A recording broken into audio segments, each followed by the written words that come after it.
Hammaga xayrli kun. Akramjon onalarini 9-mart kuni Medanta klinikasiga olib kelgandilar. O'zlarining fikrlarini bizni xizmatimiz haqida eshitasiz. Akramjon, mana keldingiz, xizmatimizdan foydalandingiz, Medanta klinikasidan ko'riklardan o'tdingiz, boshqa qildingiz. Qanaqa taassurotdasiz? Shular haqida bir aytib gapirib bering. Juda ajoyib, juda taassurotim men o'ylagan natijadan ham yuqori. Servis jihatdan, xizmatlar jihatdan, doktorlar sifatida professorlar jihatdan juda kuchli. Kelishni tavsiya qilamiz. Nasib bo'lsa, biz ham shifo topib O'zbekistonga bu kecha uchib ketyapmiz. Bu uchun Doston turga kattakon rahmat. Bular katta yordam qilishdi bizga. Juda ham xursandman. Bu yerdan kelganimdan men xursandman va xursandchilik bilan bu kecha nasib bo'lsa O'zbekistonga uchib ketyapmiz. Bu yerga kelganimdan juda xursandman.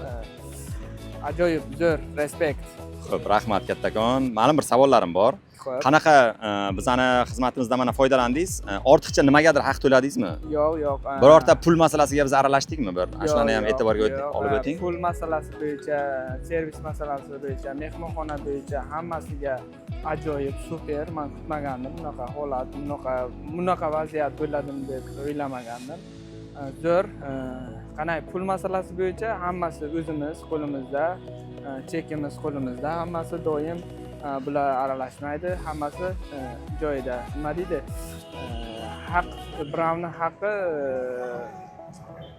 sizlarga birovni haqqini yemaslik bizga eng asosiy shiorimiz va hech qanaqa puli yoki menga berib turing, men to'lab kelaman degan holatlar bizda bo'lmaydi. Biza qarovchini chaqiramiz kassaga. Men bu yerda mana bunaqa to'lov qilish kerak ekan, konsultatsiyani tekshiruvmi, mana bunaqa narx-navo bo'lar ekan, to'lab qo'ying deymiz. O'zlari to'lashadi va zdachisini, chekini o'zlari olishadi. Shunaqami? Da, xuddi shunaqa. To'lov qilingandan keyin hamma cheklar doim o'zida bo'ladi. Siz qancha to'lov qildingiz, hammasi olib boriladi. Bu ID ochilgandan keyin hammasi olib borilgandan keyin sizga qoladigan yoki zdachisiz qoladigan bo'lsa, O'zbekistonga qaytayotgan vaqtingizda aviachiptani ko'rsatsangiz, masalan, ziyodi to'lagan bo'lsangiz qaytarib berishar ekan va juda zo'r. Bu menga yoqdi. Bu 10 yildan keyin kelsa ham, 20 yildan keyin kelsa ham bu narsa saqlanib qolar ekan. Bu men uchun juda bir yangilik bo'ldi. Axborot texnologiya bo'yicha juda yuqori, zo'r. Salomatlik, sog'lik bo'yicha shifokorlar ham, vrachlar ham juda ajoyib, zo'r, respekt. Rahmat.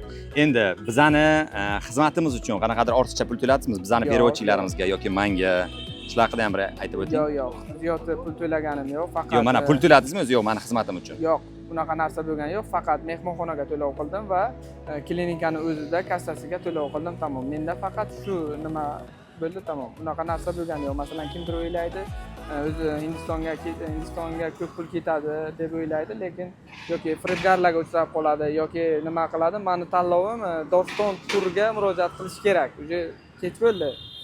Sirasi nima deydi? Murojaat qilish kerak. Ishonchli va zo'r. Rahmat hammaga. Respekt. Sog' bo'linglar.